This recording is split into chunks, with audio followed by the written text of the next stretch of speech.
Hey, everybody. If you want to go ahead and find your seats, we're going to get started here in just a moment.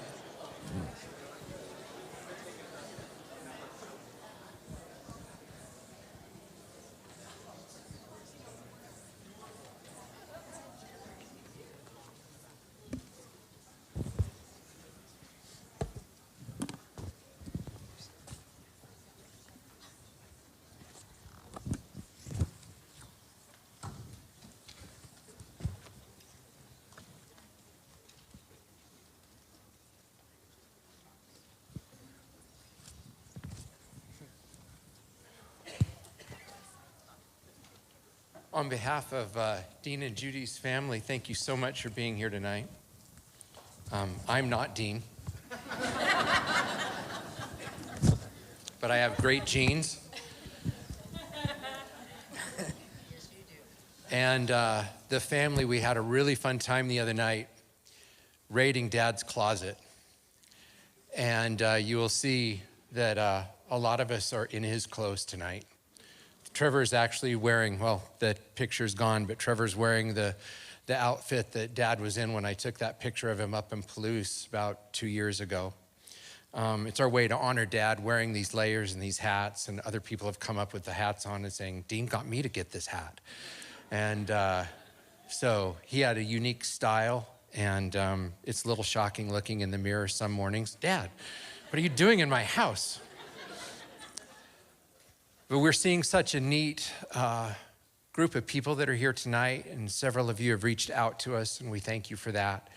And there's a lot of people who wanted to be here tonight that couldn't, and we know that this is being live streamed, and a lot of people are watching online, and we wanted to thank you for that as well.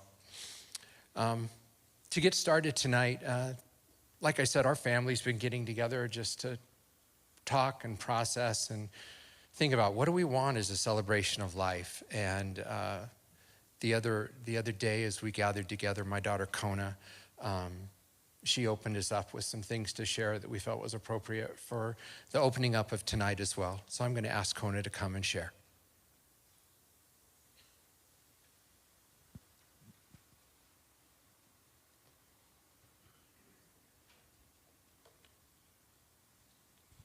I'm Kona. I am the oldest granddaughter and the favorite grandchild.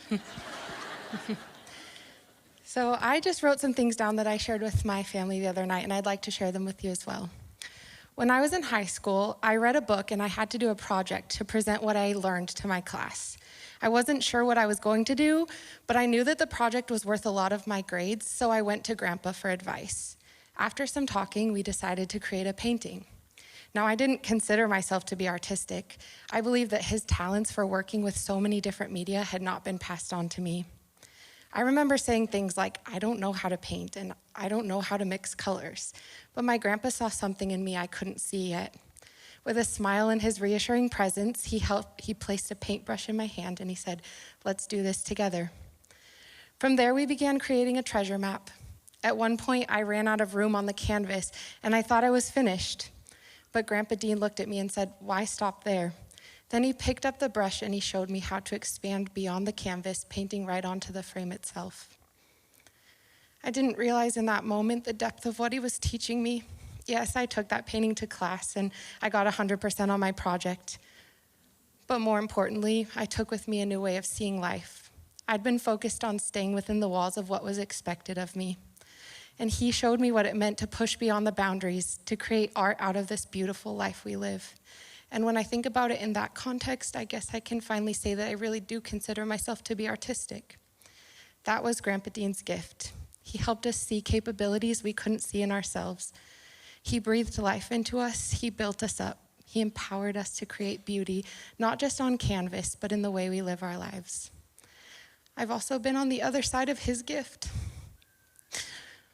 When I was 13, through all the awkwardness of puberty and changes in my body, I remember sitting in front of him as he created an art piece, a sculpture of me. He showed me in the way his hands molded and pressed the clay into being how he saw me. And it wasn't with criticism or judgment, it was with love and beauty. He reflected back to me a version of myself that I couldn't yet see, and in doing so, he helped me grow into the person I was becoming. And I know my story isn't unique. Everyone here has their own paintbrush moment with Grandpa Dean.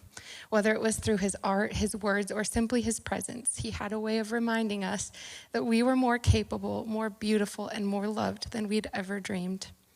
So tonight, as we gather, I hope we don't just move through a program. Our intention as a family is to see this evening as a work of art, one that Grandpa Dean is still painting through us. He could work with any medium, but his favorite was words that spoke life into people. Through our stories, our memories, and the love we share in this space, his brushstrokes continue. My hope is that we let this gathering shape us. Let's allow ourselves to paint beyond the edges, to share honestly, to laugh, and yes, to cry, because goodness, we know he would have been crying right alongside with us. And in doing so, may we walk away carrying a little more of his vision, his creativity, and even a fraction of his love, a love that changes the way we see ourselves, the way we see each other, and the way we see the world.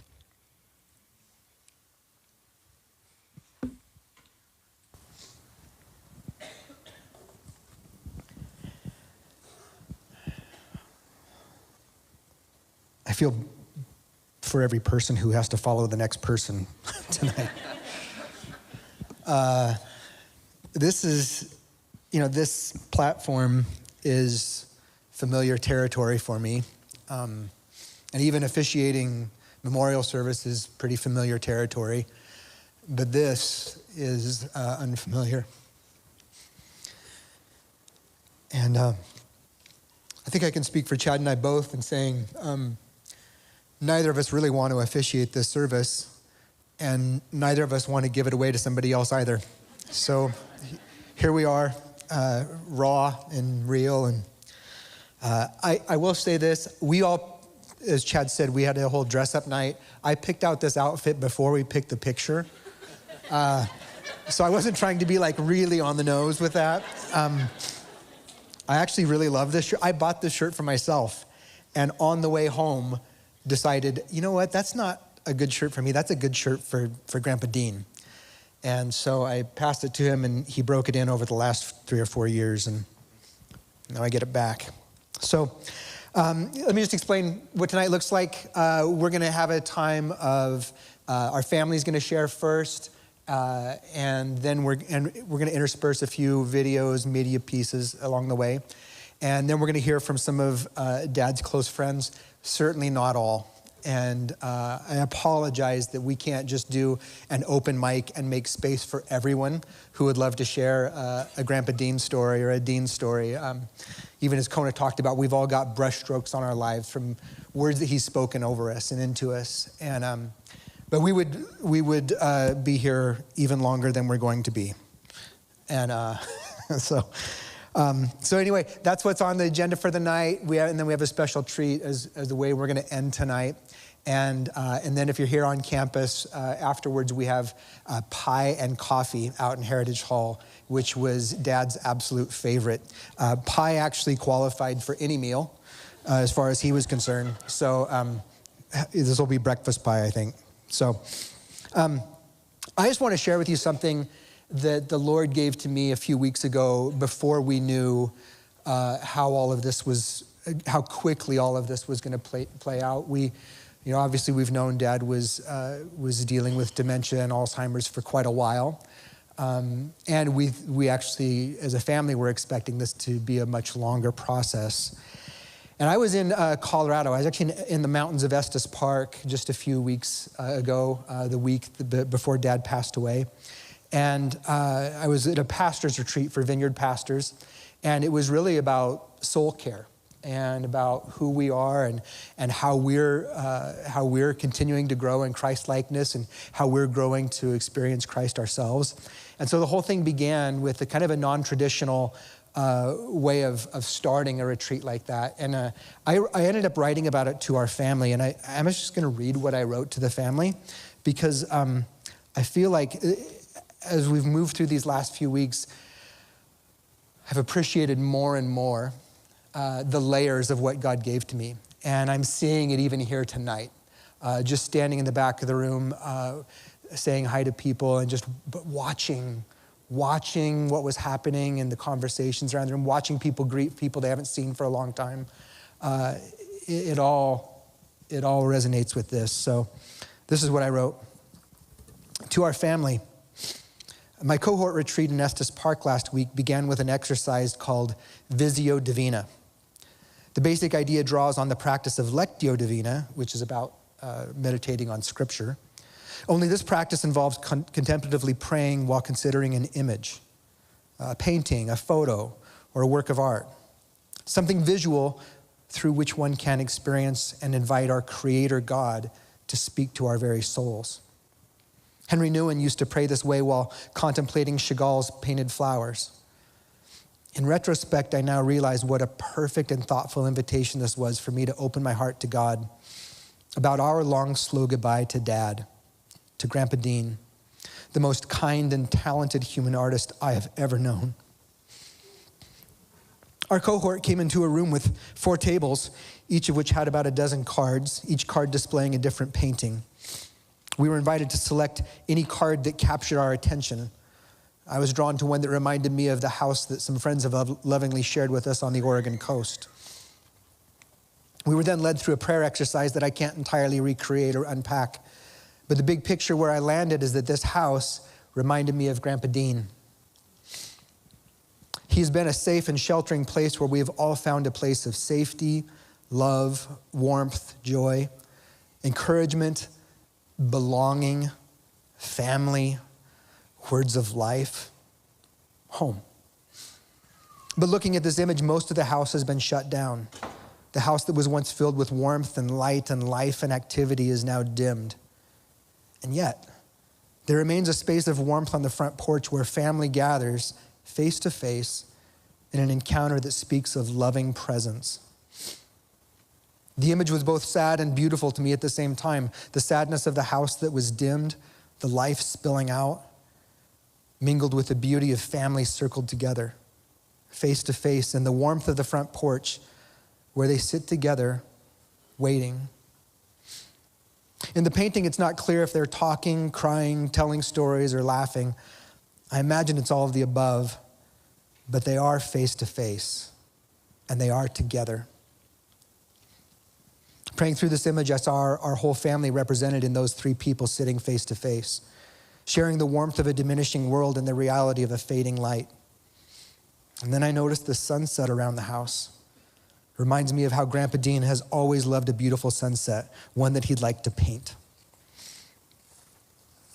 For me, this was our Heavenly Father's personal invitation to hold the profound beauty and the deep sadness of this moment together, to embrace both, and to hold on to the promise that our God is at work, and this is not the end of the story.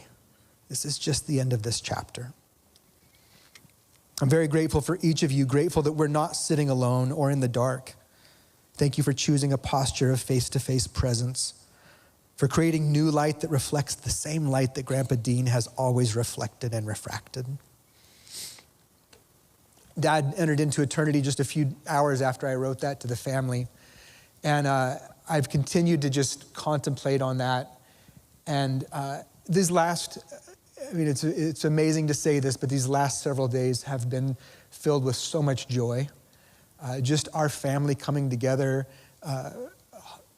kids, grandkids, spouses, everybody just coming together and everybody together taking a part to walk through this. And we've done that. We've walked through it face to face. Actually, can I get that image back up for just a second? Even the joy of the night that we did dress up, I will never forget that night. Just the joy of just putting on Grandpa's clothes and finding the right fit for every person. It was a joy. But if you know Mom and Dad, you know that their house has always been a place of warmth, that their door is always open. There's always a warm invitation. And that's what we envision for tonight. People coming together in the warmth of that, in holding together the tension of sadness that Dad's gone, and the love that he created and nurtured in all of us. And so we get to do both. We get to hold those things in tension. And so I want to thank you. I know Chad already thanked you for being here tonight, but I recognize it takes something to be here. Death is an anxious thing in and of itself. We don't like being confronted with our mortality. And so you've pressed through something to be here. You may have pressed through anxiety about literally even being on this campus and who you were going to see. And thank you, because you're helping create that. And that's what Dad would love. I've had a few moments this last week where I've thought about Dad would love this. And more than, we've got this amazing display of just a sampling of his art and the different mediums he was so adept at. He made everything up here, including the candle stands, including the table, everything. And Chad.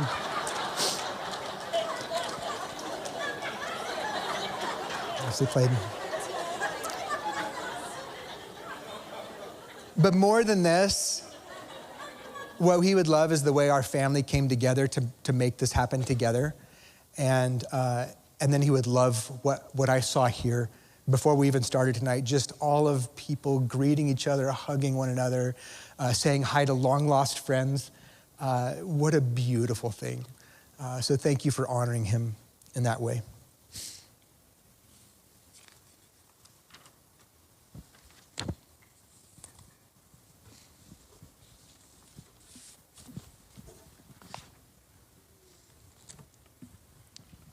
I wrote the little obituary that you'll find in your program. We're not going to take time to read it tonight. I've had several nice comments about it. But the thing about the obituary, to me, I got done writing it, and to me it felt just like a skeleton because there was no stories there. It's just the bare bones, and there's so many stories. And that's what we want to do tonight, is share some of those stories, some of those, the flesh and the blood and the muscles and the tendons and everything else that held it all together. So the obituary is there to remind you a little bit about who Dad was, but you know the stories. So besides the one picture that was in there, and this happens at a lot of memorials, we want to share some pictures of Dad's life, starting little and going through the years. And the fun thing is all of them have stories to us. They'll probably mean more to some than others. Some of you were in some of them. We wish we had more time to share all of them.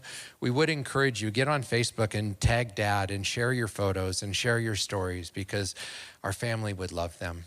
But as it is for tonight, we just have two songs. There's two of Dad's favorites. It's a Wonderful World, and it's just the way that Dad saw the world. And it was his song. And then also Shower the People You Love with Love. And so those two songs are going to play, and we're going to show some images of Dad's life and his love. Unfortunately, for those of you that are online, you won't be able to hear those songs because of copyright issues. We will play some music, but know that those are the songs that will be playing through those two videos. Thanks.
Well, we have a few family members that are going to share, so we get to start with Mom.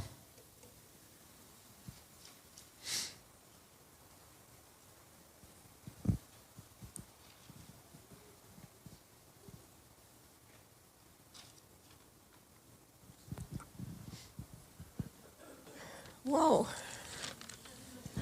There's a lot of you out there.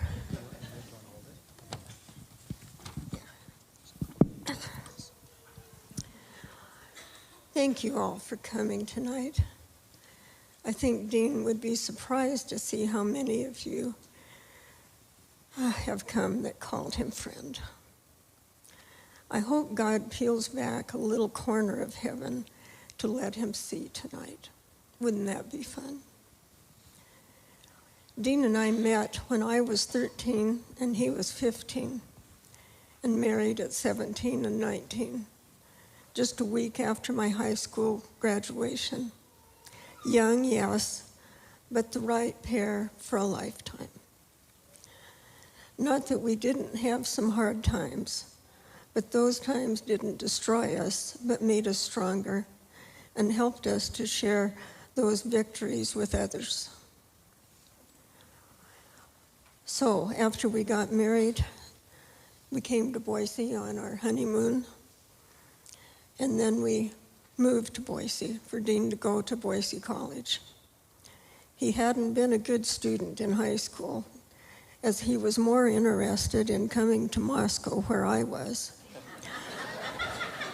Yes, it's true. And in fact, he even skipped school and came over on the lunch hour. So he actually lived in Pullman, and that was just 9 miles between. And so he pretty much kept the road hot in between the two. He paid for this by a low grade point average. When he wanted to start college, he was put on probation. When he was about to graduate, he learned they were going to offer the next year a degree in fine arts. He went for that and was the very first graduate to receive the fine arts degree. Most importantly, he graduated with honors. So from poor student to a very good student, because it meant so much to him and to me too, as we'd both worked very hard for it. There was no prouder wife in that stance than I was, and one little 2-year-old Chad clapping wildly for his daddy.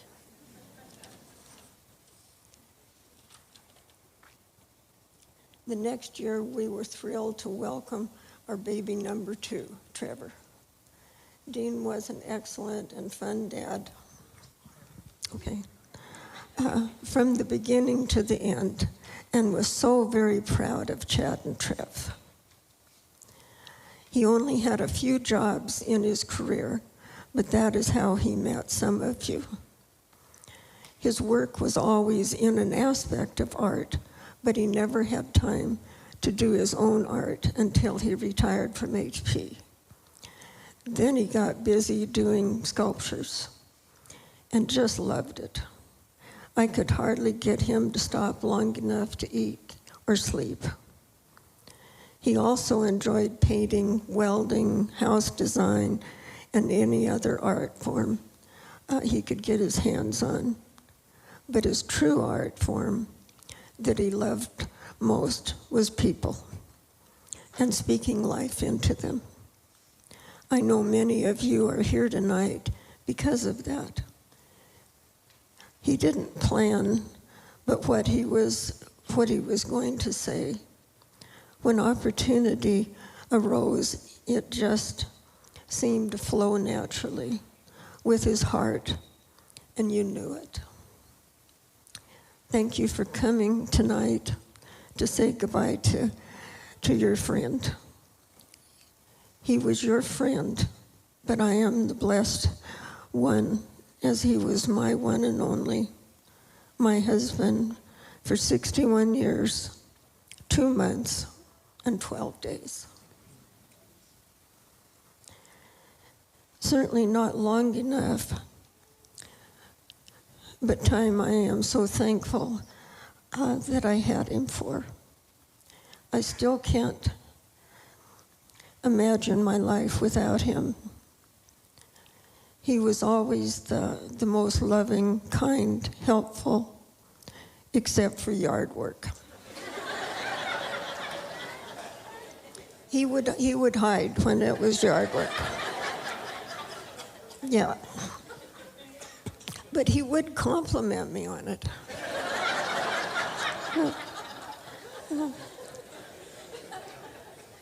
He was always happy, always smiling, a great barista, and so many other things.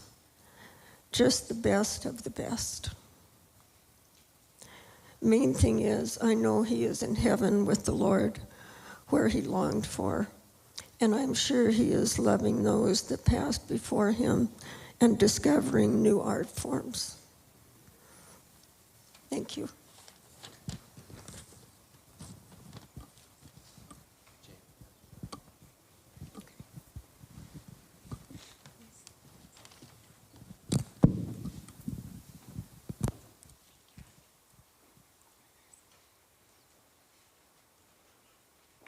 Hi, I am Jamie. I am one of the favorite daughter-in-laws. Isn't that how you all felt that you were Dean's favorite when you were in his presence? I mean, every one of you. You're all his favorite. Isn't that so great? Man, I want to love like that. He was so good at loving. I'm not going to apologize when I cry tonight, and I'm going to challenge you guys not to apologize for any tears either. Because they're good, they're healing, they're cleansing. And if you got to do it, just let them flow. Dean and I did not do a specific art project together with a medium, but his and I's art was communication. I had some of the deepest, richest conversations with him. They were absolutely amazing. My favorite one was many years ago, and he was talking to me about the Louvre and all the really wonderful museums out there, and just got me excited to want to go see them. And he said, Jamie, the amazing thing about going to any of those museums is looking at all of the people there, looking at all of the incredible art, and not even realizing that the most incredible thing in the museum is the people looking at the art. Oh, that changed me. Man, is that true?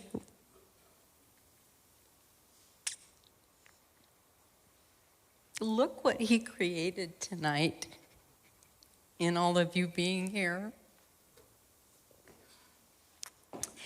I asked God that he would have Dean here. Can't you just feel him? Don't you just feel like you're in his living room? And he's listening to James Taylor and doing one of these. Man, thank you so much for being here. Thank you for your input in Dean's life. Thank you that he got to paint on your lives. It's really fun to see you all. Thank you.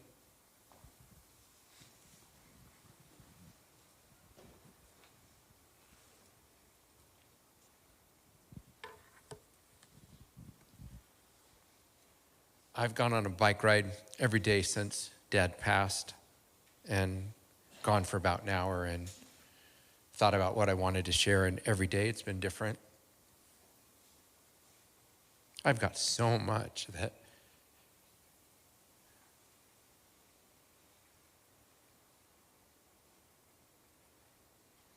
I've got a book inside of his influence in my life. And only a few minutes right now.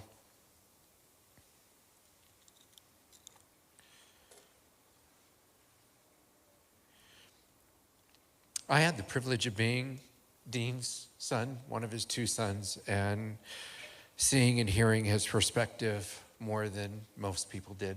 Do you throw up that picture of me and Dad? I kind of feel like I spent my whole life up there, up on his shoulders, getting to hear his thoughts and his perspectives. And so I just share a couple things that I want you to know. Dad was authentic. Who you saw interacting on Sunday was the same person you got when he left church. And you can't say that for everybody. Not everybody that gets up on this stage, not everybody that's out and, that calls themselves this or calls themselves that. But Dad was authentic. And I loved that about him. He wasn't pretentious. He had a good style, you can see.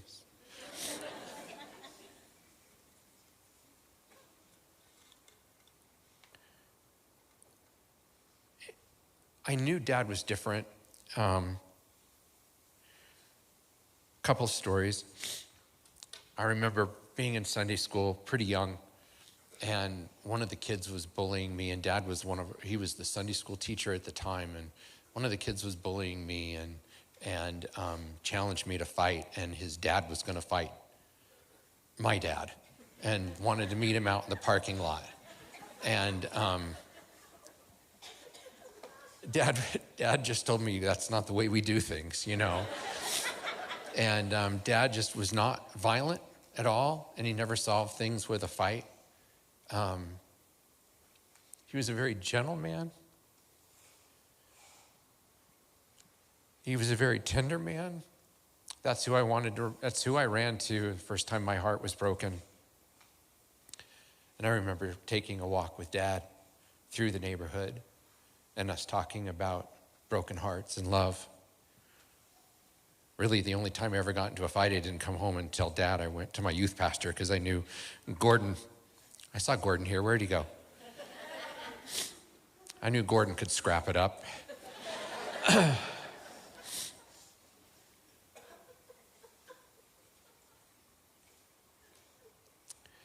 Dad had a job at the house. Our garage was never a garage. It was always a shop. And the gentleman that he worked for, a lot of art projects came out of our house and into his mansion and into his businesses. And so we'd get to see Dad at home working, and we'd come home from school. And we didn't always have a TV. Mom and Dad had us read a lot, which was a great thing. But sometimes we'd get to bring home Grandpa and Grandma Craig's TV over the holidays, and so we could watch the Christmas specials, and then we would see how long we could get it to stay before Dad would kick the boob tube out. That's what he called it, the boob tube.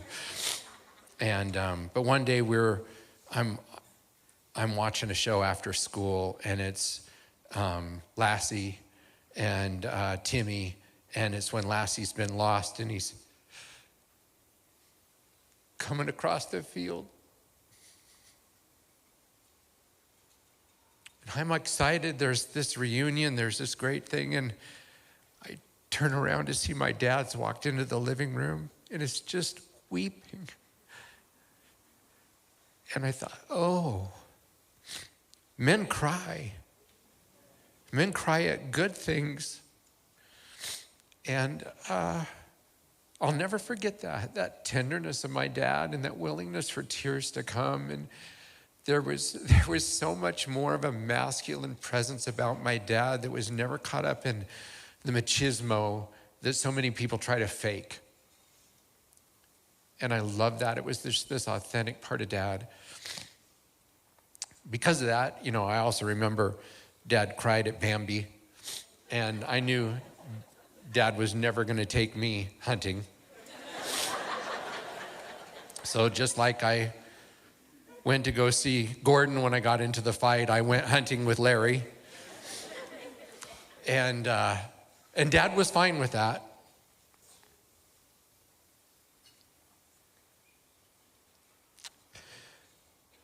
But I really think I understood Dad better once I moved from home. Sometimes you don't get things when you're right there.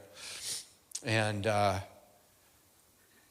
where Dad got married, when Mom was just a week out of high school, I went off to YWAM.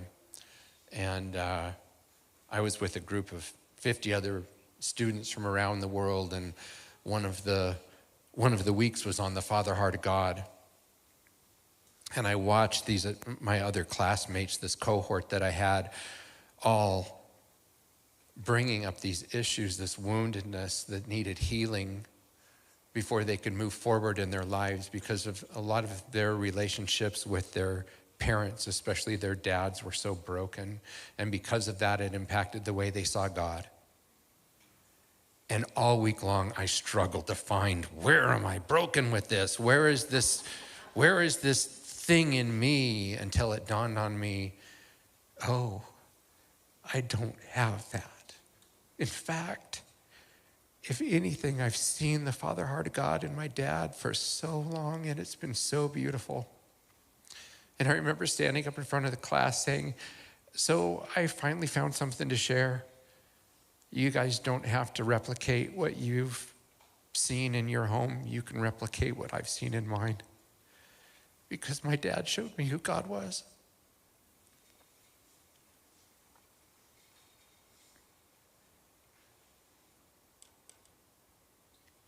I love that Dad created a place for people to be vulnerable and to be real.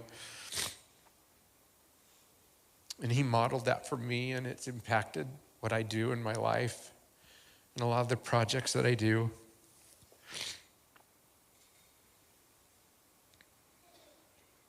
I think another thing I'd like to share is that it can be intimidating growing up under somebody that is so brilliant. And it's easy to compare yourself to them. I honestly can't draw a good stick figure. I really, really can't. But I saw Dad as Michelangelo and Rembrandt and Da Vinci, and this year I got to go to a couple of Gaudi's masterpieces in Spain, and one of them is a place that it shows all of Gaudi's work and everything, and I go, oh, this is Dad, and this is what Dad could have done. And he certainly had this talent in all of these different areas, and again, some of the reasons he didn't. And for a while, I felt bad about this. He had opportunities to go be a great artist, and he and Mom made choices to stay here in town in Boise so that Trevor and I could grow up here and go to schools that would help educate us and grow us up in the way that Mom and Dad felt was right. And they sacrificed so much for us because it's what they thought was the best thing to do for us. They invested in us. And he invested in all of you, because there's so many projects that he didn't finish because he was working on yours with you. A lot of his vacation time was spent building props for the church's cantatas and plays so that he could bless other people. Anyway, one area that I picked up from Dad, I picked up his camera. And he had this Nikon camera. And I remember the first day I picked it up and I'm fiddling with it. Instead of him saying, oh, put that down, that's not a toy, he said, let me show you how to use that. And he loaded it with film and he put it in my hands and he showed me how to use it. And then when we developed that, he goes, oh my gosh, Chad. He goes, you have a good eye. Now, I don't know if I did or not, but boy, I did after he told me that I did. He spoke that life into me, and I've never put that camera down. I did gift it to Patience a couple years ago at Christmas because I felt it should stay in the family.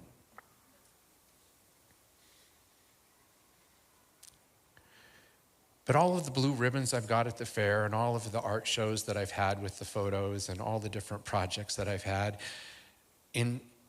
he acted like those were his blue ribbons. And he was so proud. And I felt so honored that he did that for me. The reality is he always said, oh, you're so much better at this than I am. But here's the truth. I had the same professor at Boise State that he did, just 20 years apart, used the same camera, Howard Huff. And so here I am showing up in this professor's office 20 years after my dad has been a student. And I said to him, so my dad had you. Oh, really? And I said, yeah, Dean Estes. And I don't expect him to, Dean's your dad? Oh my gosh. I still have pieces of his art in my office. Want to come see? That's who my dad was.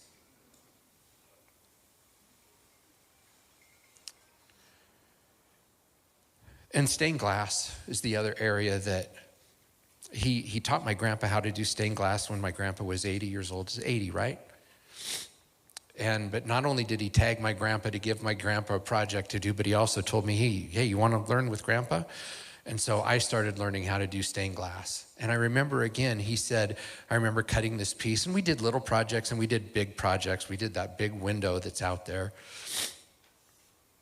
But I remember cutting a piece one day and him coming over and he goes, wow, that was really good. I couldn't have cut that inner circle or that inner curve. He goes, you're really good at that. You've got much better at that than me. And I don't know that that's true, but I became really good at cutting glass because my dad told me that I could.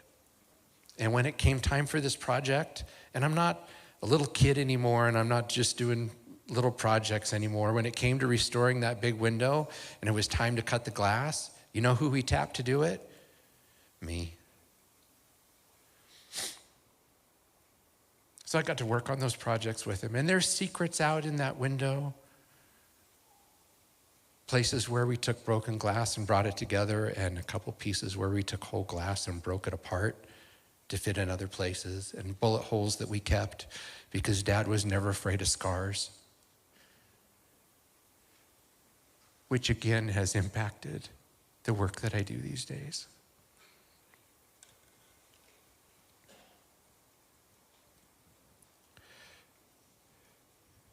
And it's already been said here on stage, you people, his friends, his workmates, his family, that's what he saw as his greatest pieces of art. It's who he invested in. It's what he cared about. It's why he brewed coffee late at night and had good cups of coffee. And it's why time at the Estes home went late into the evenings and into early mornings. It just didn't matter where Dad was. I remember as a little kid being carted out of people's houses in the middle of the night not because they were out partying, but just because my mom and dad were just investing life into people.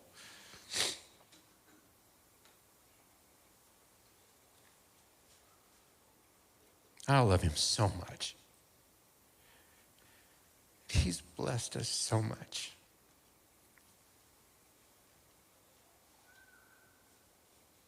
I'm really going to miss him here. But I'm really glad that he's there. Going back to that picture of me up on his shoulders with that pipe in his mouth. He bought me my first pipe.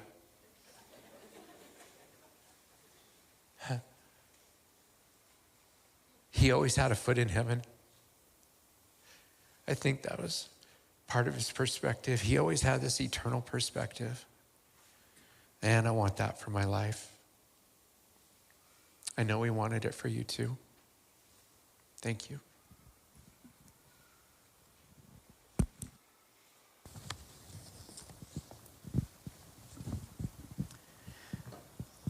We have a few of the grandkids and cousins that are going to take this next bit of sharing. So would you welcome Bonnie and Stephen and Renton.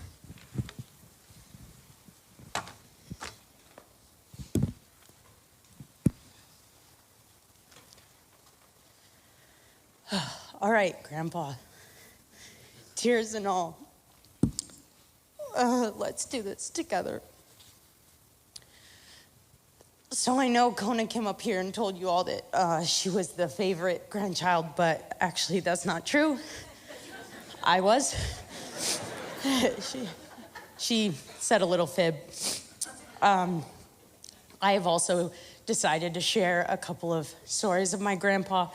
And instead of sharing an art piece that he did with me, I actually am sharing the power of his own words that he has shared to me. One of them being a letter that he wrote me when I was 18 years old. And I had just left home and I was going through a really tough time. So I'm not going to read the whole letter to you, but just a few things that he wrote that was really profound to me. And I feel like the rest of you have a profound thing that he has shared with you. He said, "You don't have to do anything at all to make me proud of you.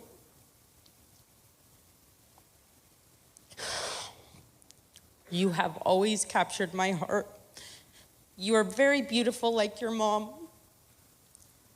like Kona. But uniquely, you are very beautiful. Your presence and joyful nature is an introduction to you. It doesn't explain the depth of who you are, really. There is a compassion and caring in you that is amazing. It's unique. It's engaging. You look past the immediate into the heart and the soul of others. Embrace them with your ability to connect with them in a way that makes them feel safe and important, irregardless of the situation in life. Bonnie J., you are a very strong person and a very empathetic person who wants to see justice, fairness, and safety for others, much like your dad. And yet, uniquely in Bonnie J. style, this only touches on the same beauty there is so much more of. You have already grasped life in such depth, maturity, and grace. He later goes on to share in this what he believes is people's calling. And that doesn't always mean the calling of your job, but the calling that God had on him in his life. He says, "My calling, the reason I'm here, and that is, in whatever I'm doing, God's assignment for me is to speak as much life into individuals as possible. And he gives me the insights and the words. And they're just marvelous not because they're coming from me, because they're coming from him, and I get to just share it with them. It is so simple and so rich. It is like finding a source of wealth, joy, peace, and satisfaction, a treasure hidden inside of a field. Here is what he has let me see in you. You bring life wherever you go. You light up rooms, warm hearts, and evoke joy. You bring peace, resolve difficulties, and define solutions. You bring order, peace, and make it possible for others to come together united. How wonderful you are. This is not meant to describe your calling. These are encouragements, acknowledgments along your own pathway." He then later shares something that says, "He is the painting on lives with words, and I was so fascinated." He is painting on lives with words. Little did I know at the time, 18, that this letter from my grandpa would not only change me, but also help me decide the career that I wanted to go into. The other story I have to share was about a year ago. My mom and my sister and I are at my grandpa's house, and my grandma had gone on a trip, and we were over there visiting him. And my grandpa is going around the house, and he's showing us multiple different art pieces. Some of them are even here today. And he's just explaining some of the work that he's done. And he then points at a picture of his 6 grandchildren on the wall. And he says, that right there, those are the best people I know.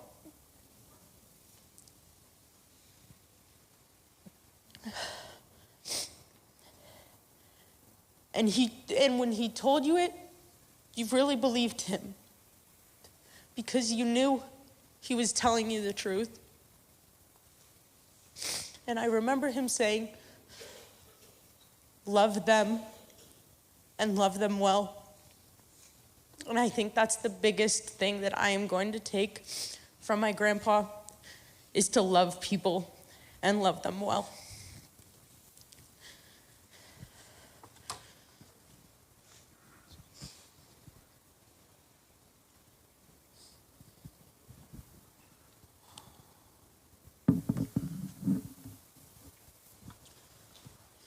When I was young, as I think is common, my heroes seemed infallible, that they could do no wrong. And as you get older, which I also think is common, you see that they're actually people, that your dad is a person and he is also your dad. But the older I got, the more in awe of my grandpa that I became. The type of husband that he was, father he was, grandfather, friend to people, but the kind of man that he was. Throughout my life, it became apparent that not everyone is blessed to have positive male role models in their lives, and that nobody had a grandpa like I did. Grandpa showed me a version of masculinity that we do not see on our screens, we don't see in the news, and that we desperately need. That leadership looks more like the shepherd than it does the king. That protection looks like an open invitation into a safe home, not aggression and bravado. That strength in yourself and your beliefs means more compassion and empathy for others, not judgment. That the simple phrase, "I'm proud of you," is just as nourishing as the food on the table. That it's okay to cry, and it's even better to have people to cry with. It is no wonder that there are so many here to celebrate the life of Grandpa Dean. It is the result of a man who had a purpose to create and love, who had a never-ending pursuit of that purpose that will carry on into the next life and in through us. And as we move forward in our lives, undoubtedly inspired by Grandpa Dean to create with people. Open your door to them, give them a safe space, show them compassion and understanding, and cry with them. Thank you.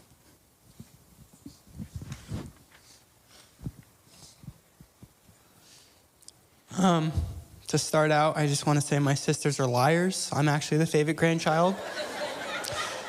But don't ask my grandma because she might not say that. I have a nickname and I will not say it up here. And it's not good.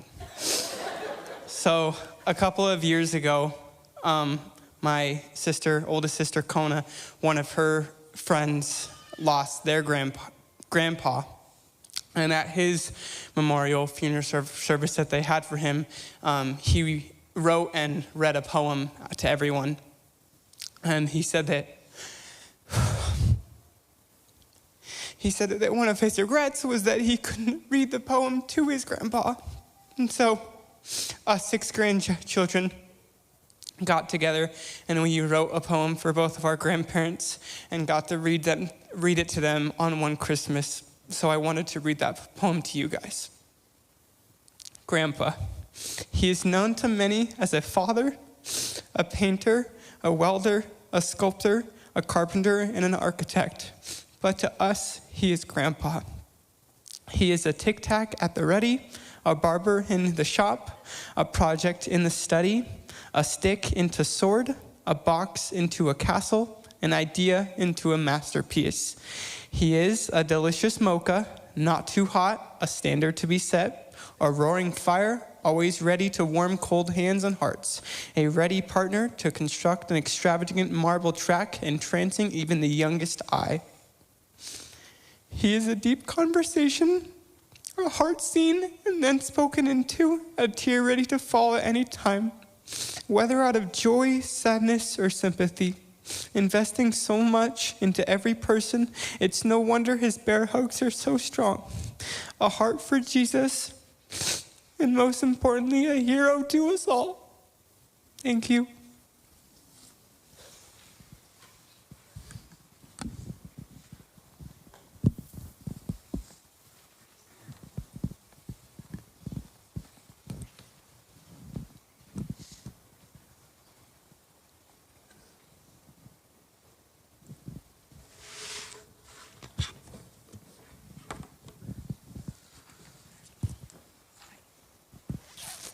Hi there, I'm Andrea. I am the other sister-in-law. We don't have to compete. We're too nice for that. Yeah. Oh my goodness. I wasn't gonna wear this, but I picked this hat. I think Dean used this for plein air painting outside. I love this hat because it has a piece missing in the front. I know there's a story that I don't know. If you know the story, please tell me later. But I love that about this hat. So I had to write my thoughts out to try to keep myself on track here, so I'm going to read this. So something I wanted to do to help me process this loss was to sit down with Dean's stack of Bibles and those. I'll take a breath.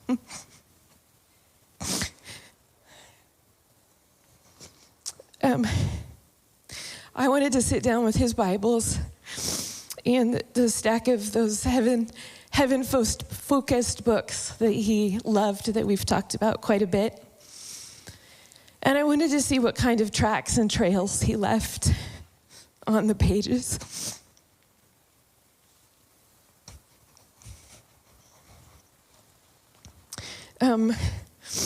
I flipped through several of his Bibles, and there was his handwriting, his scribbles, his doodles. Man, I read this out loud last night, and I did fine. Oh my goodness. Okay. His remarks that he wrote were something made an impression on him. There were old handmade birthday cards from the grandkids tucked in the pocket of one of them. It was actually hard to tell what his favorite scriptures might be because his conversation with the text was all over the place. The tracks he left behind were cover to cover. He clearly spent time immersing himself in the biblical story. He found himself in it. He loved it. He learned it. He lived it. I flipped through several of his heaven books as well, and it was the same, underlining question marks, comments in his handwriting. But it was actually his notes in a different book found in the stack by his cozy chair near the fireplace that especially caught my attention. This book, called Journey into Intimacy, a study in the Song of Solomon, had really captured him a while back. And as I flipped through near the beginning, there was this underlined passage that jumped out at me. And the author put into words something that I know to be true about Dean. And I'd like to read that little passage. The author said, "When I look within myself, I don't see much hope of being a champion. Yet there's something he, meaning God, has taught me as I've struggled within myself. He has taught me to ask him to tell me what he sees in me. When I ask the Lord what he sees in me, I'm often surprised by the twinkle in his eye as I hear him say, 'I know what I'm capable of doing in your life.' He sees how he's made us, and he's taken upon himself the weight of bringing the promise within us to light. We draw nearer to his heartbeat through the light of the hope in his eyes. The look he bends upon us, so full of confident expectation, causes us to dare to take a step toward the person he says we can be, another step deeper into intimacy. And I know Dean didn't write these lines, but I think he could. And I felt like it gave me some insight into the posture that he took with his interactions with Jesus, and then how he turned and gave that to others. And then one more story. So my creative story with Dean goes back to the early 90s. I can't remember if it was that before we were married or after, but somewhere in there. Something Dean and I had fun with was setting a creative holiday table. And many of you in this room have been on the receiving end of Dean and Judy's loving hospitality. And you might have even been fortunate to have had a seat at one of their holiday tables. One year, we took inspiration from a little 2-inch wide angel head with wings. It was a little figurine with a kind of gray, earthy color. And we decided it would be our prototype to make a bunch of place card holders. When you set a big table and you throw the guest invitation wide open,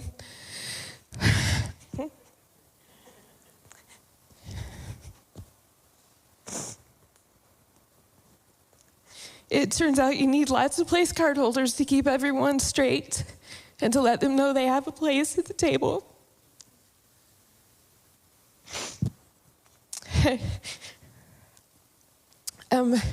We realized that this little one-dimensional angel figurine with wings wasn't quite right. So Dean came up with a backside for our angels. Cherub butts, actually. Cute little chubby cherub butts. And we quickly realized when the place card holders were put out on the table, the person across from you was in fact staring at an angel butt. And then Dean spent way more hours on these place card holders than I know he should have. After all, he had real art to make. But he spent the time, and we finished them together. And that Thanksgiving, we had beautiful cherub butt place card holders because the name stuck. Dean gave me the space to create with him and to explore my own creative hospitality. And I love this memory. And I'm not sure, check with us in about 6 months. I think somewhere in that house, stuffed with creativity, there's a box of angel butt place card holders I would love to get my hands on. Thank you.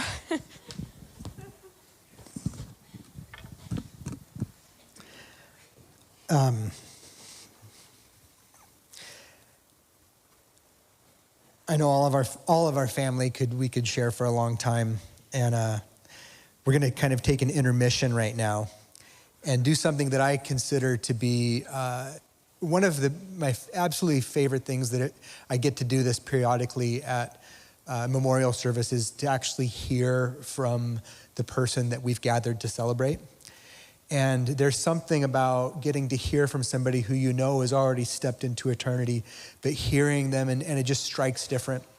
And so the night that Dad passed away, we went home, and that night as we were laying in bed, Andrea was combing through his Facebook page, watching old videos of him, a lot of them through Vine Arts, that he was a big part of the Vine Arts ministry here. And there was one video in particular that just jumped out at us because I think it was about 15 or 16 years old. So it was a younger version of Dad, but he wasn't struggling for words. The Dad that we've known for the last several years he's been struggling to do the thing that he loves to do, which is to paint with words. And to watch him lose that was just so painful, because it was the most important, like more than losing the dexterity to sculpt, losing the ability to speak the words of life he wanted to speak was so hard. And to hear him speaking just freely just warmed our hearts and souls. And so this is a little 3-minute video summarizing a project that Vine Arts, Jesse Nilo, the director, and other Vine Arts team members would go do at NNU every year at the beginning of the new year for incoming freshmen. And so you're going to hear from that. I called it an intermission because there's more to come. And one of the things we realized as a family, we were struggling to say, hey, gosh, if we let all these people share, this is going to be a really long night. And that's without an open mic. And we decided, you know what, let's just do Dean and Judy time, which means when you go to Dean and Judy's house, the clock doesn't matter. And so I say that to say, take care of yourself. If you need to leave, if you've got stuff tonight and you didn't plan to come for a longer service than an hour, please feel free to go. Just know that we're on Dean and Judy time. So here's what's coming. We got this video, and then after that, we're going to hear from a few of Dad's close friends, and then we'll dismiss for pie. So.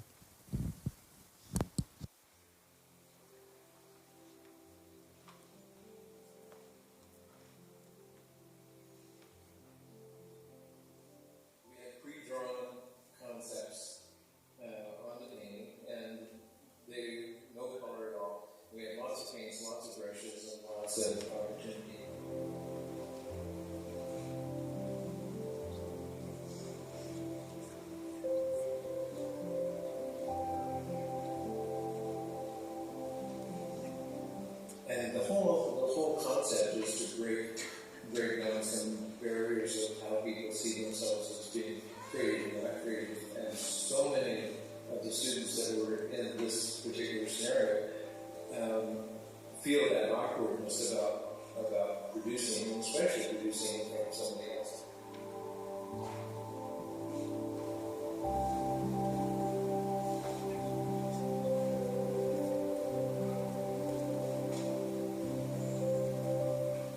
The nice thing about this is you didn't specifically have to draw, you just had to color things in and participate. And well, I don't know how to mix paint. Well, Jesse's up there, she'll show you how to mix paint. So you get the kids up there and they start and they just light up.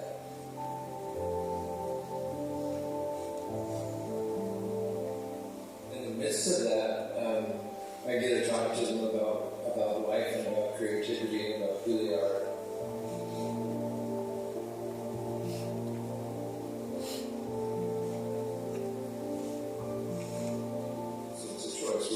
Speak life or speak death. And if I can with a few words move someone from a position of doubt about themselves or doubt about a life or doubt about their value to one of, maybe there is something of value in me, there's something that I can contribute. That is absolutely good.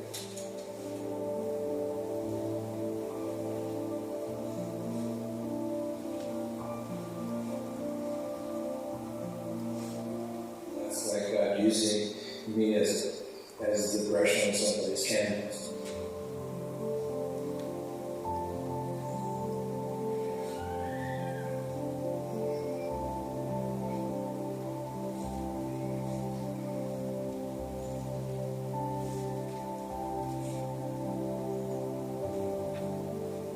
They're taking him down off the cross, and so there's this figure of Christ that's stretched out in the arms of different people. This one guy was painting down by his feet, and she painted where the nail holes were on his feet. And she's got this red paint in the brush, and she's gotten into it. And she looks down at her hands, and she's got red paint on her hands, and she just did. And she said, when that happened to me, she said, I realized I had the blood of Christ on my hands, and yet she has this forgiveness. She said it was such a sweet moment. And to have that kind of movement from just painting on painting, to have those kinds of things take place in someone's heart, to me, it's like those experiences are absolutely precious.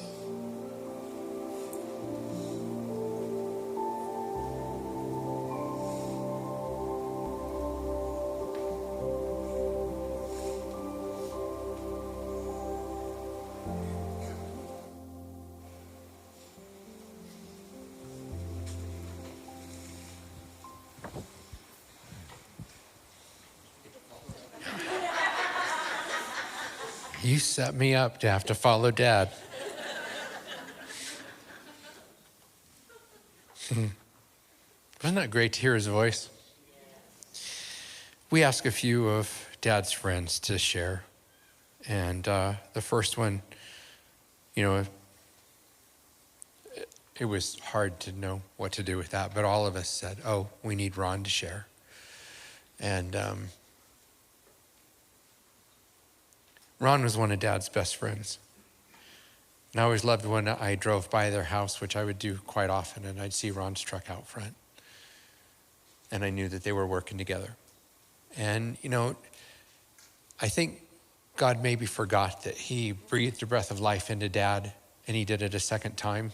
And that was why there was such a creative, beautiful spark in him. But he used that breath to breathe into others, and he certainly did that with Ron. Ron, would you share? Thank you, Chad. So I have a document here that's straight off the press, and it says here, it's a legal document, and it says here, it's from Dean, it says, Ron, despite what my grandchildren said tonight, you are my favorite. So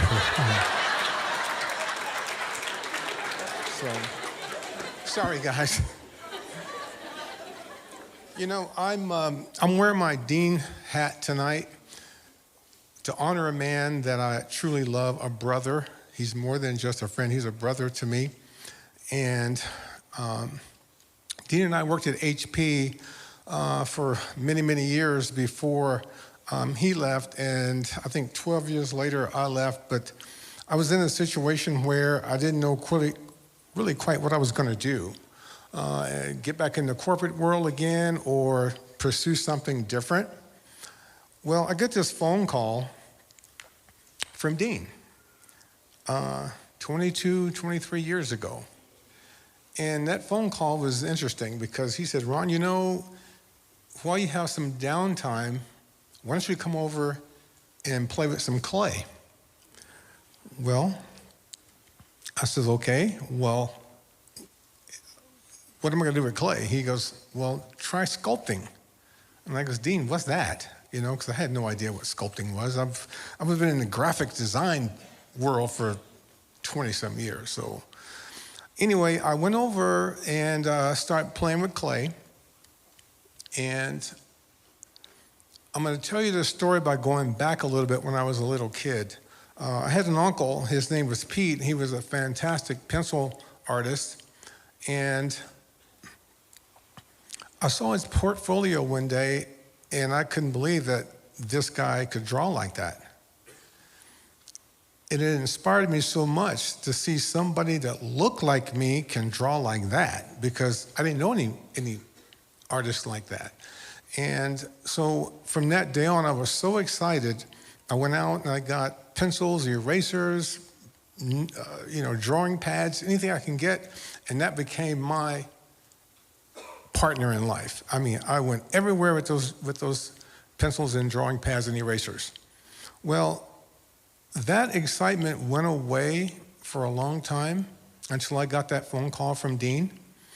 And I was able to find that passion again from a person that gave me an opportunity to look towards a dream that I didn't even know I had. And so, with that being said, the years and hard work in that studio at Dean's house has just been amazing for me.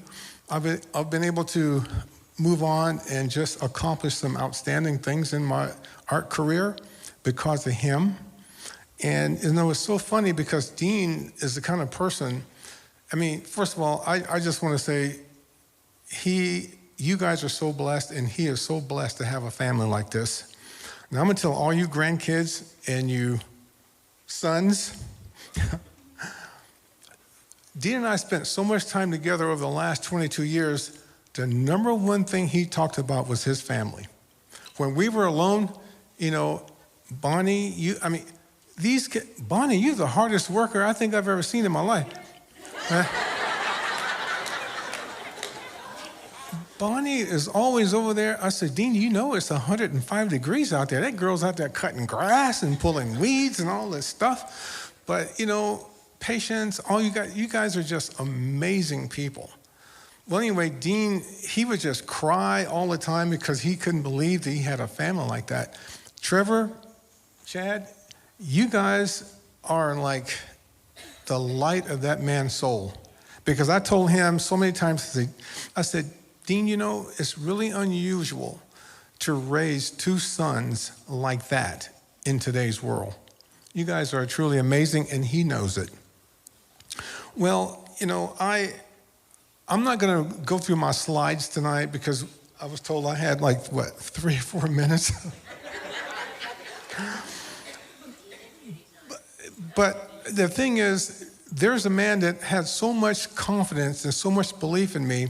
He introduced me to sculpting, and Judy and Dean bought my first sculpture. That is absolutely, and I still cry to this day because, you know, and they didn't want any family discount. They wanted to pay what it was worth and what it was selling for. And so it made me just push harder and harder and harder to accomplish some things. And I did it for him. I'm gonna tell you just one last thing here. I tried for 3 or 4 years to get into a museum show, and I couldn't get in. And I just kept working hard, and Dean just kept pushing me, and we talked about things and just kept working things out and brainstorming. I said, I'm not gonna apply anymore. I'm just not gonna do it.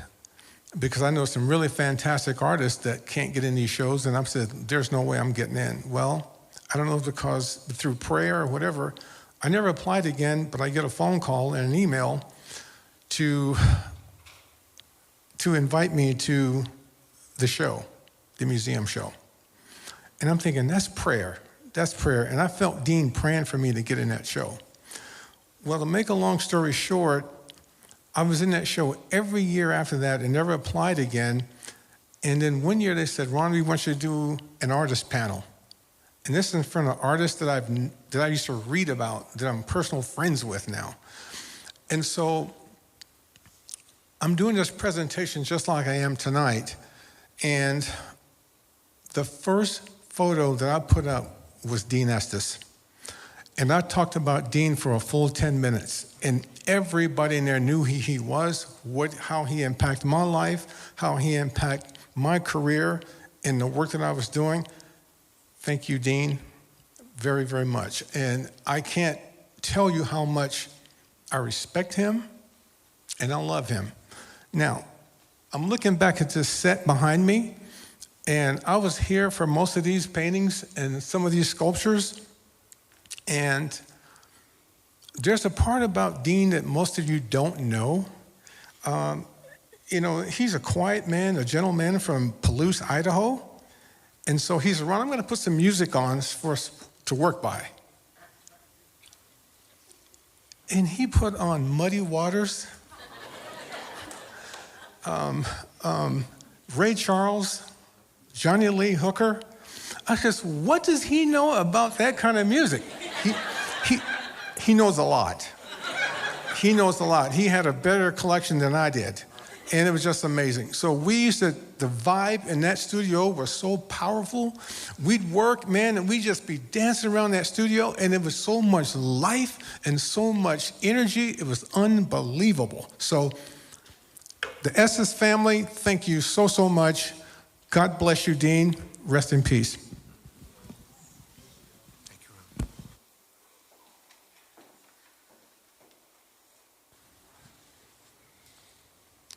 Jesse, would you come?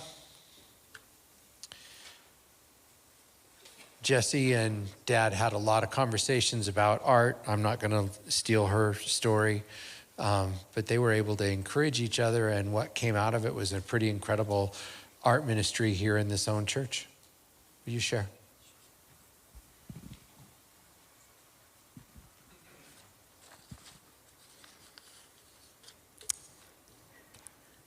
Wow, yeah, Dean was all about ministry. You know, everything he did. He didn't draw lines or compartmentalize. He taught me about decompartmentalization more than anything else. What a great friend, what a great mentor. And every chance that we have to speak into somebody else's life is just an organic personal moment in time that we can minister to somebody else. And that's what I learned from Dean. He had a sketchbook that he would it was just a glimpse into his life. He didn't compartmentalize that either. You know, he wasn't like, okay, I have a book for my sketches, then I have a book for sermon notes, and then I have a book for my shopping list. It was just all crammed together. It was just like taking the top of his brain off and peeking inside, and his heart, you know? Like, it was just blah, blah, blah. And he couldn't even talk to you without doodling and sketching, and, you know, you guys know. Yeah, he just sit across from you and draw on a napkin or something. So lots of stories like that. But when I first met him, he didn't know me. You know, I kind of knew of him, and he kind of knew of me, but he had heard I was going to start an art ministry, so I heard that he wanted to meet with me, and I was like, uh-oh. So he actually sat me down and wanted to find out what I had in mind, you know, because he cared about people. It wasn't about projects. Still not. So I learned that from him, too. And, yeah, his heart was enormous. You know, because I was a passionate young art minister that wanted to start something and do projects. And I didn't know how deep ministry could be until I met Dean. Even though I was deathly afraid of him when I first met him. He was this fine artist, and I was just this enthusiastic, you know. But yeah, I wasn't a wannabe. He taught me that too. He's like, you're an artist. You're an artist too, by the way. Yeah, when people say the world is a darker place without somebody, no, Dean left this world a brighter place, not a darker place, you know? Like, his work carries on, his heart carries on. You guys are an amazing family. But yeah, everybody felt like family, you know? He just made everybody feel like, you know, you're the only person. I remember sitting on the couch in Vine Arts, and I was really, really stressed. And Dean came over and said, what's troubling you? And I said, well, because he joined the ministry, and, you know, like after a couple of years, he was like furniture in Vine Arts. And it was awesome. You guys know what I'm talking about. And he came over and said, what's the matter? And I said, well, my dad is planning on coming in to visit, and you know, I was just really nervous and not looking forward to it.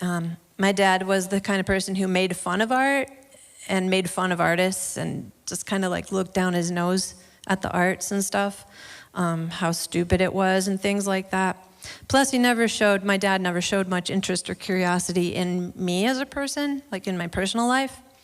And so I was really nervous, and I was always trying to scramble of what can I talk about with my dad when he comes to visit, you know, trying to think about what his interests were, and it was exhausting. I mean, rejection at all is exhausting, you know. So Dean listened to my problem, and then he told me this. Well, I think you should be yourself and let it mess with him. Huh. So that changed my life. It changed my life in all the good ways. So when my dad arrived, I ditched the shallow talk, and I started talking about art with my dad for the first time in my life. And I invited my dad to an art show that Dean had already been to with me before. And I even invited my dad out to coffee with my art friends and stuff. And it was actually really fun. Who knew? Well, Dean knew, I guess, but you know. But yeah, so that is one of my top favorite quotes from Dean. Be yourself and let it mess with people. Not in an antagonistic way or in like a selfish way. Just be you.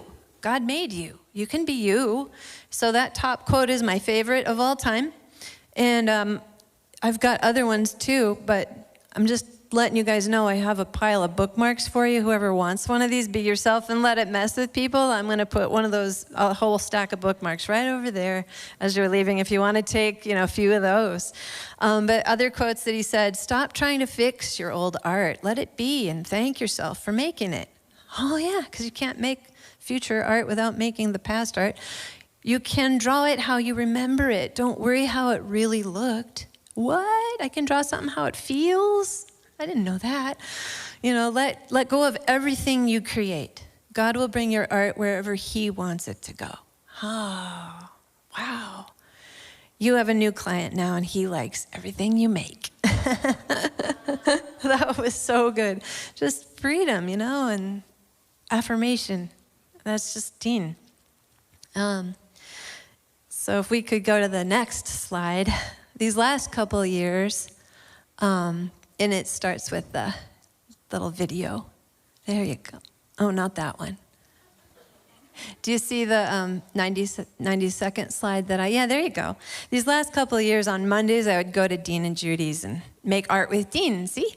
That's us making art. But it was not about the art. It didn't matter when Dean forgot how to make certain things. He was still an artist and a poet, pastor, teacher, friend. When his strength began to fade, Dean would still astound me with his artistic intelligence and the wisdom of his heart, which were gifts from God. And that didn't go away. And here's Dean in 2017, again at NNU, and these words are for you guys. And all who live before you, or after you, you are not in any form to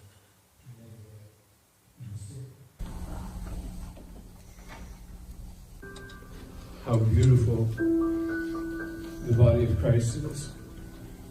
There's nothing in the body of Christ in terms of your presence that you don't fit in.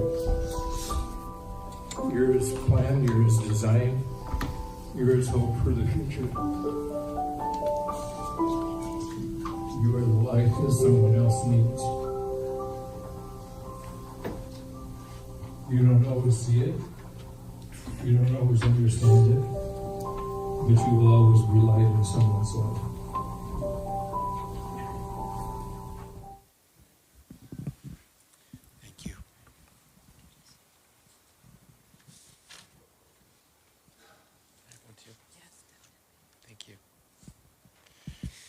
I'm going to ask Lisa to come.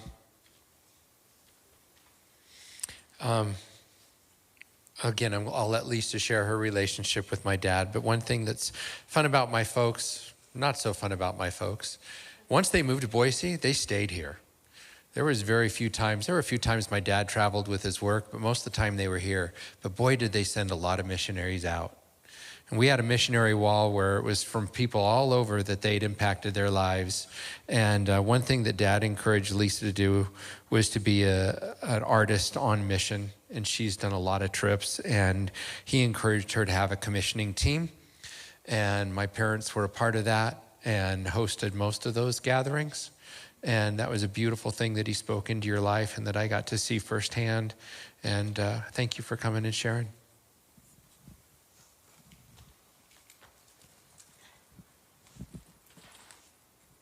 Chad.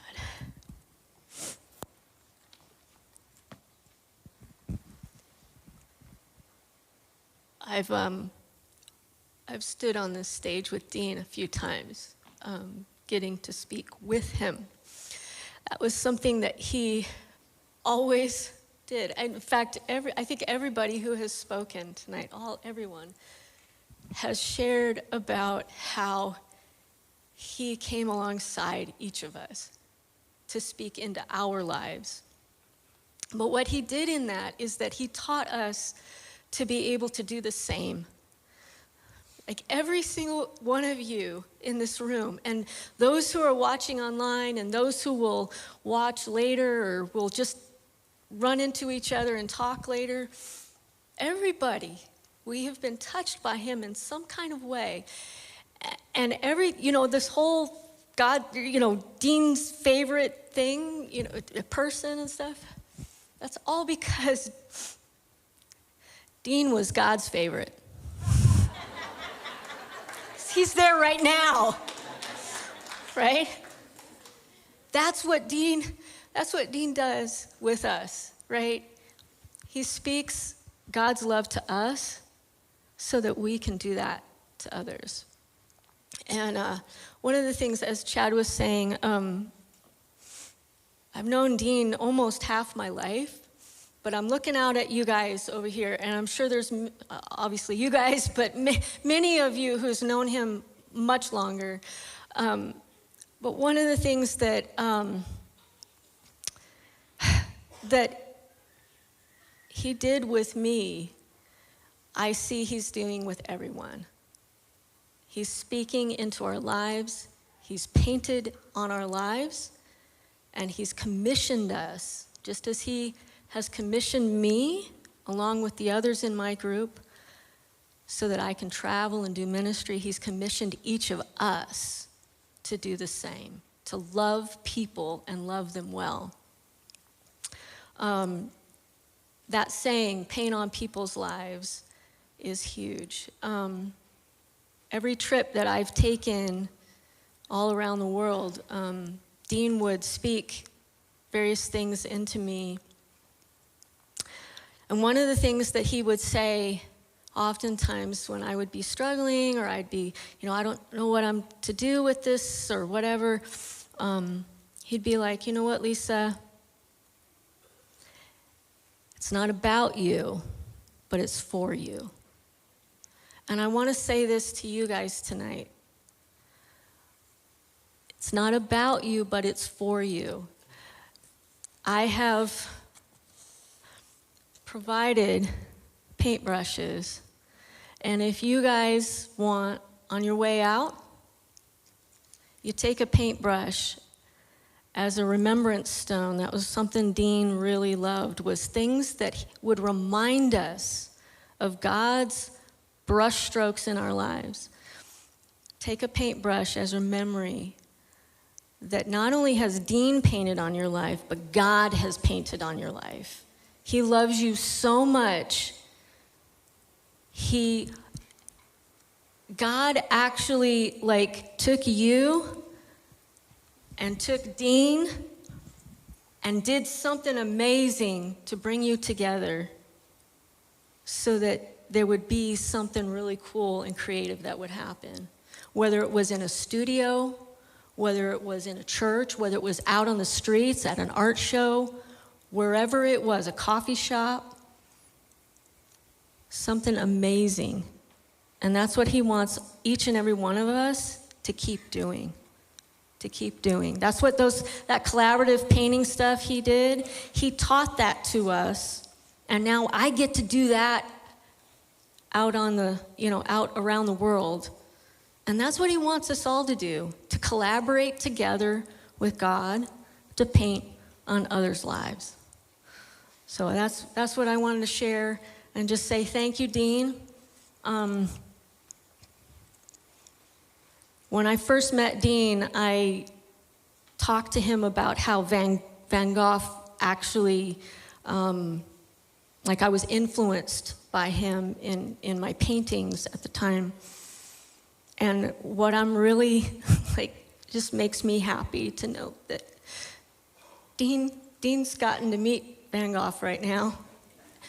And the paintings he must be painting together, collaborating. And I can't wait for the day that I can join. So let's paint on people's lives, you guys, okay? Can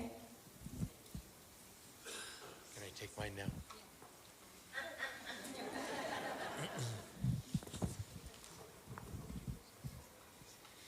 We have two more friends to share. One is Randy Stepan. Randy, you want to come on up? Randy was one of Dad's workmates at HP, and I think maybe was on the team that interviewed you and brought you in. Yeah? Yeah. Thank you so much for coming and being here, Randy. All right. Well, I almost feel like apologizing that HP had Dean for these years and kept him from being so creative. It's almost the dark ages of art. But anyway, no, Dean was great. I made some notes about HP because it is pretty dry. But before I do that, one thing that happened on the way in the parking lot, I had a text from my daughter. She's in Colorado. She has a new little baby. She's got a wonderful husband. She's a librarian for middle school. And she sent me a note that just said, "I'm so happy to have known Dean." And at the landings, I think it was, Dean taught her to sculpt. And she has Mark Twain. She has ducks around her house that Dean helped with. So yeah, there's so much, like you wrote, Chad, of people who've been touched, and it just continues. Okay, so Dean and I met in November of 1988. My new job turned into a blessing, a journey into art, friendships, family, and the Lord. So we had work to do, we had artwork to create, we had a boss named Fred to answer to. And then there was the players, the people that Dean really took under his wing. Becky, Bob, Josu, Julie, Karn, Ron, Ross, and others. And we were Dean's flock of misfits, if you will. And he was our shepherd. Dean led us with his gentle strength, his joyful artistic ideas, his teachings, and his many skills. One of my skills was getting Dean to do speeches and other stressful things for HP that I didn't want to do. And another thing he didn't teach me, like he taught Ron, was to speak in public. I was always the guy hiding behind the camera. I was whispering to Dean what I think we should do, and he would present it. But even tonight, when Judy told me yesterday, thank you, Judy, for that heads up, that I was going to be talking, I tried to negotiate. I was like, are you sure you want me? Have you heard me talk? But, and then I resorted to Josu. It's like, hey, Josu, you want to talk? But anyway, so here we are. Judy said Dean wouldn't want you to do it, so okay. So my friend Dean, he always gave us hope and joy, and he cared deeply, so deeply for others. His creativity, just like his love, was unequaled. Also unequaled was the fact that Dean was not driven by clocks or calendars. Oftentimes, our boss, Fred, would send me in to tell Dean what day it was. And Dean said, a deadline? What's a deadline? It's more like a suggestion, right? Like Will's not going to be mad if I'm a week late. So I'd be the negotiator. But when we were confronted by projects and processes and constraints, again, this is the dark ages of art, Dean would counter with breakthrough ideas and convincing sketches. His visions and designs helped lift us up and see things differently. Dean was fun. He was so good. In fact, Becky, when we ran into each other here, she said his mischievous laugh, she'll always hold that dear. So Dean's laughter was wonderful. And along with that, oftentimes there was these silly, happy tears would just show up. And he would take his glasses off, wipe his eyes, and we'd kind of get back to work. So we made each other laugh a lot.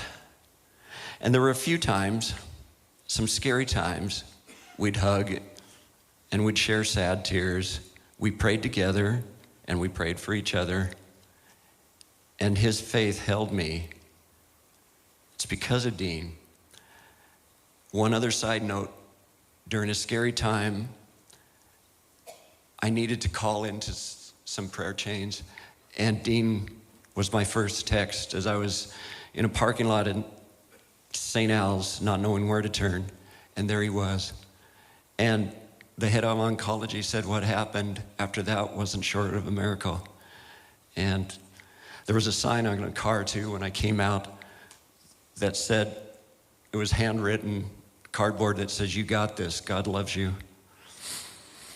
So Dean gave me so much and taught me so much in our artists and in engineering or marketing world at HP and well beyond this world. So thank you, Dean. So lastly, there was another little story. Our boss, Fred, in the last few days, Dean and I had gone to visit Fred, and following one of our talks, one of our visits, Dean said, and I kind of paraphrase, he told me a quick passage, and he said, and now you have sorrow, but I will see you again, and your heart shall rejoice, and no man can take your joy from you. We all love you, Dean. We will miss you. We will see you again. Thanks, Chad.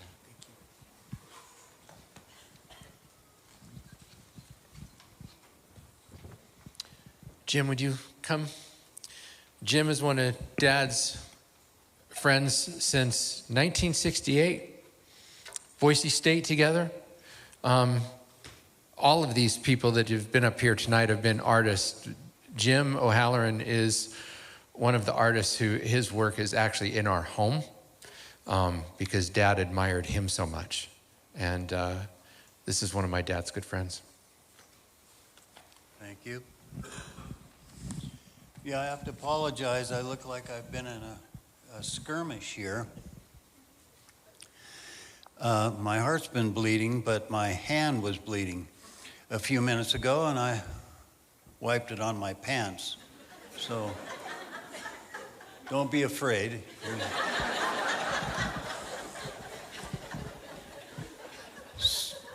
So I don't know exactly. Jesse told me, make sure that you hold the mic up to your lips. Okay, so that's what I'm doing. And this is just a brief synopsis of a half a century with Dean Estes. Off and on. It wasn't, all that time, but intermittently, and we became friends, and close friends, and dear friends, and brother, love, all these things that I've heard tonight as well. I formally met Dean about a half century ago, and in that length of time, I had the privilege of spending hundreds of hours, hundreds with an S, hundreds of hours with Dean in a variety of places, situations, and purposes. But at the forefront of our friendship was always the bond of Christ. Always. Dean is a true yoke fellow, and we are together in Christ even now. That will never end. That will never end. True yoke fellows.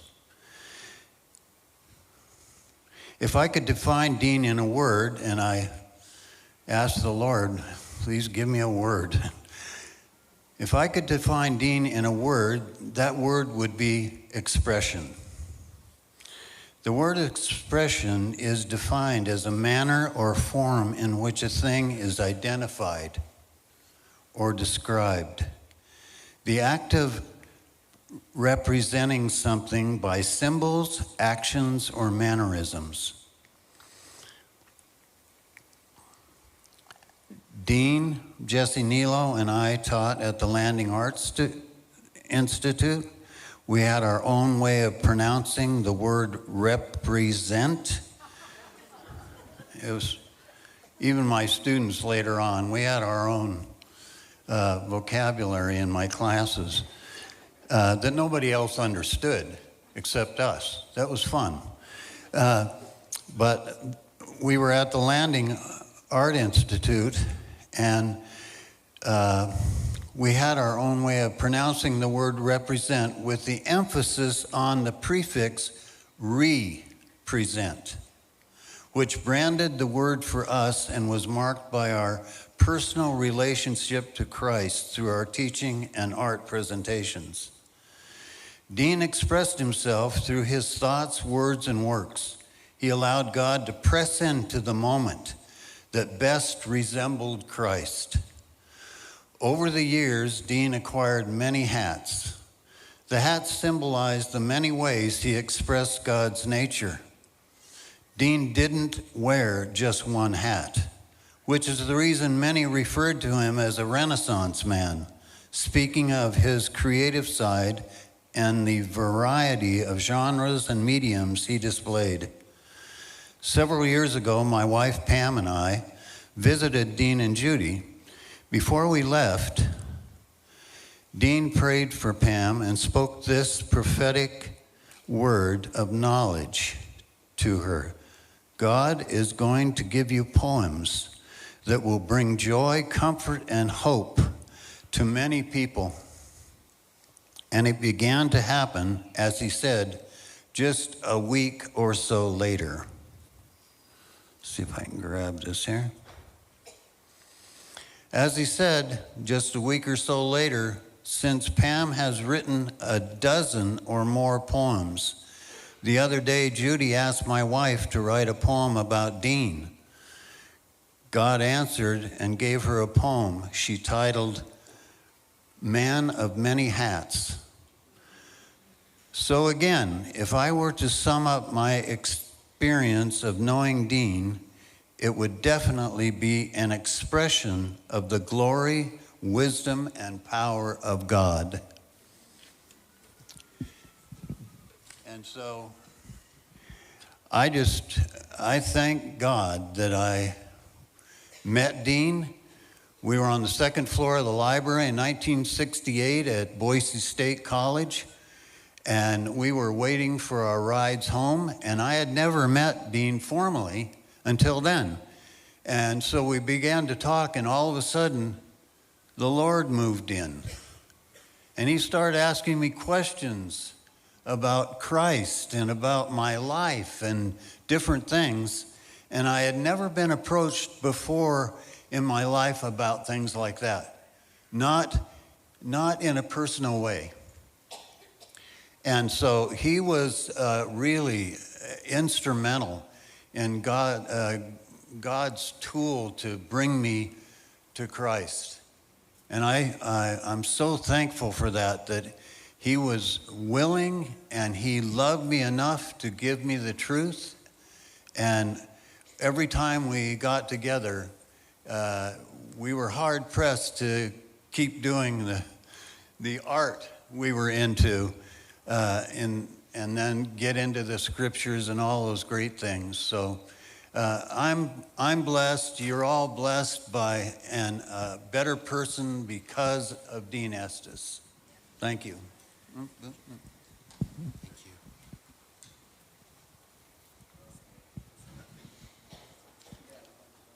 Those were just a few of Dad's friends, give you a kind of a cross-section of his influence into people's lives. We knew it was going to be hard not having an open mic time, so as a family we talked about putting a number under one of the chairs. And so if you have a 4 under, but we decided not to do it. So Trev's going to close us out tonight.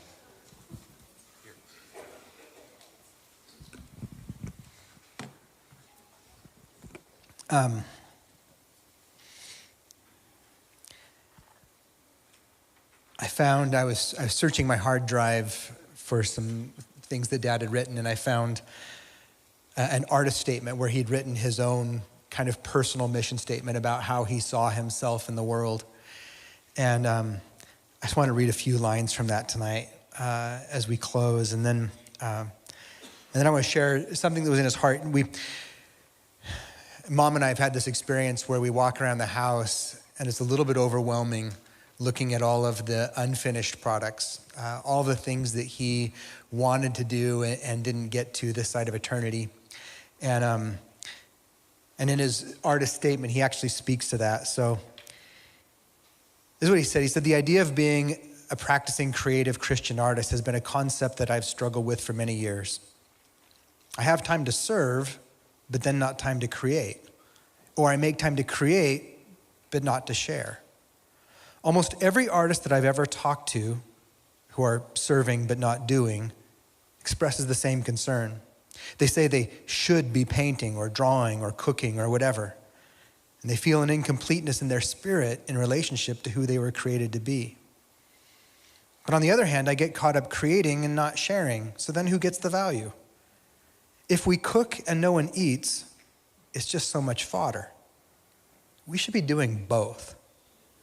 Yet we either get lost in our own productivity or we fetter ourselves with so much service that we forget to love. Okay, there, I've said it. True art is love. There, I've said it. True art is love, creating in response to the Holy Spirit, responding in a unique oneness where it's hard to separate the result from the inspiration. It isn't definable in a subject matter. It's definable in responsiveness. Studying, listening, observing, sharing, practicing, doing. in the truest sense, it is worship. Serving without worship is like bones without flesh. I need to share and I need to love. I'm made to love God and to take care of my brothers and sisters. While I'm going about in the world, I am to preach the gospel. Preaching without being is like flesh without bones. I can't believe it hadn't occurred to me how strong the connection is between art and love.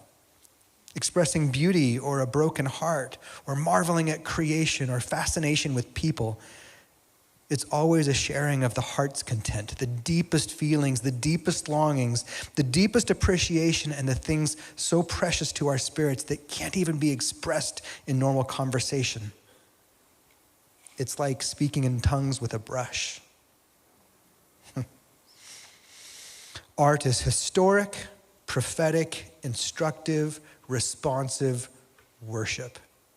It is giving and receiving. I believe we were created to speak life. I believe we were created to love. I believe we were created to minister. I believe we were created to create. I believe we were created to be unique. I believe we were all created to be artists. I believe it will take an eternity to work out our creativity. That's why I want to stop there and just acknowledge Dad had more vision and more projects than he got to give his full attention to this side of eternity. And he was okay with that. He was okay with investing into people and not in his own art because he had an eternal perspective. And so what I'm so pleased with is the confidence that when I get to eternity someday, I'm going to see what he's been making. I'm going to see projects that he described to me, that he'd walk me out into the shop and say, here's what I'm doing. And I'll get to see those stories actually fleshed out fully in the way that he dreamed. As we close tonight, I want to share about there was a song that our worship pastor in the late 90s and early aughts, Casey Coram, used to lead the church in. And it was a song called Did You Feel the Mountains Tremble? And there's a line in that song that asks the question, or talks about dancers who danced upon injustice. And that line just captured his imagination. And he began wondering, who are those dancers? Who are the ones the dancers who danced on injustice? And it led him down this whole project of creating a sculpture series. And we have a few of them on stage tonight. We've got Martin Luther King and also Mother Teresa. But as he created those, and we've got a few pictures of them as well, because there's a few that we don't have in our collection. But he also did an Abe Lincoln and also Anne Frank. But in his artist statement that he would send out to galleries to tell them about this installation that he was doing, this is how he described what he was aiming for. And I realized in reading this that he had something envisioned so much bigger than what we thought. This is what he said. In sculpture, Dean is working on a series of pieces having to do with injustice. More precisely, the sculptures are about individuals who have given of themselves, their fortunes, and in some cases their lives, to bring freedom, peace, understanding, or deliverance to oppressed peoples. Having begun the series with limited edition bronze busts, Dean's plan is to complete the series with life-sized, full figures shown together in an installation. The installation will include both known and unknown individuals and their stories, so that we can walk among these individuals reflecting on their lives. As we consider their similarities and their differences, may we find encouragement to correct some of the grievous injustices in our own world. Casey? We're going to close tonight as we prepare to go out and share some pie together. I'll say this, on the tables tonight, there's cardstock and pens. If you had a story that you would love to share, if you had the microphone tonight and would like to share that, you can just write on there and leave it in the box, and then Grandma Judy will get those and be able to share them with the family. But Casey came from California tonight to lead us in Did You Feel the Mountains?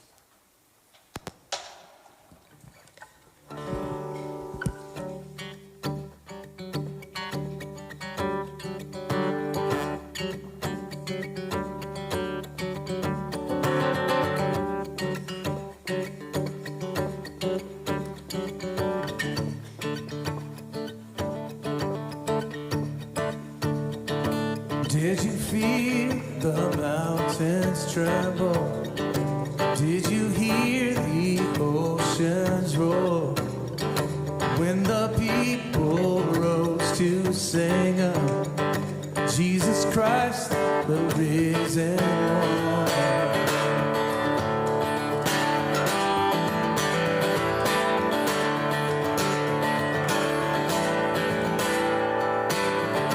Did you feel the people tremble? Did you hear the singers roar? When the lost began to sing of Jesus Christ, the saving one. It's okay to stand up if you want.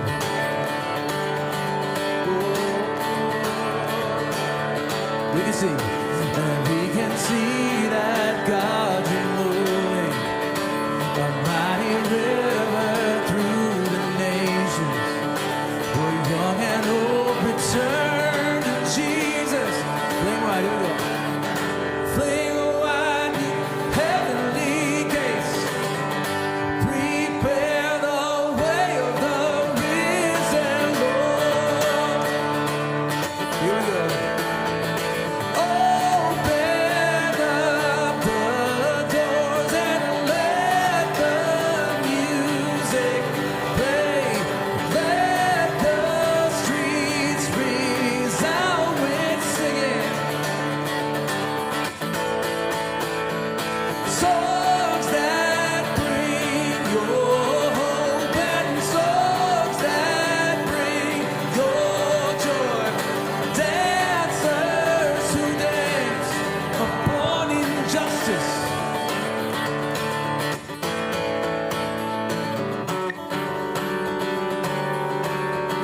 Dancers who dance upon injustice. Do you feel the darkness tremble when all the saints join in one song? All the streams flow as one river to wash away our brokenness.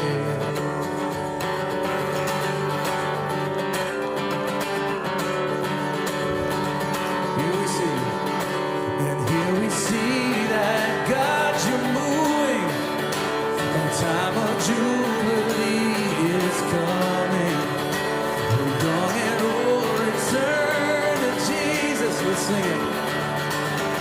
Fling wide, you heavenly gates. Prepare the way of the risen Lord. Open up. Open up the doors and let the music play. Let the streets resound with singing. Songs that bring your hope and songs that bring your joy. Dancers who dance upon injustice. Open up. Open up the doors. Let the music play. Let the streets resound with singing. Songs that bring your hope and songs that bring your joy. Dancers who dance upon injustice.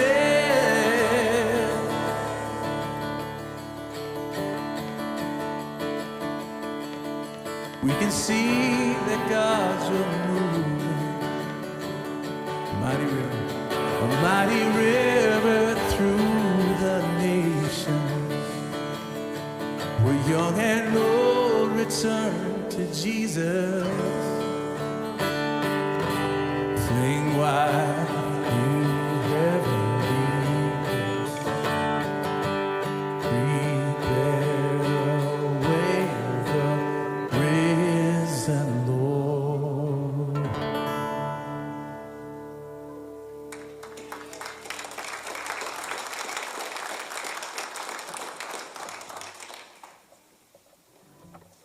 thank you so much, Casey. And thank you, everyone. We appreciate you coming tonight and just being a part of this. Those of you joining online, thank you for your love and your support. And go have a piece of pie.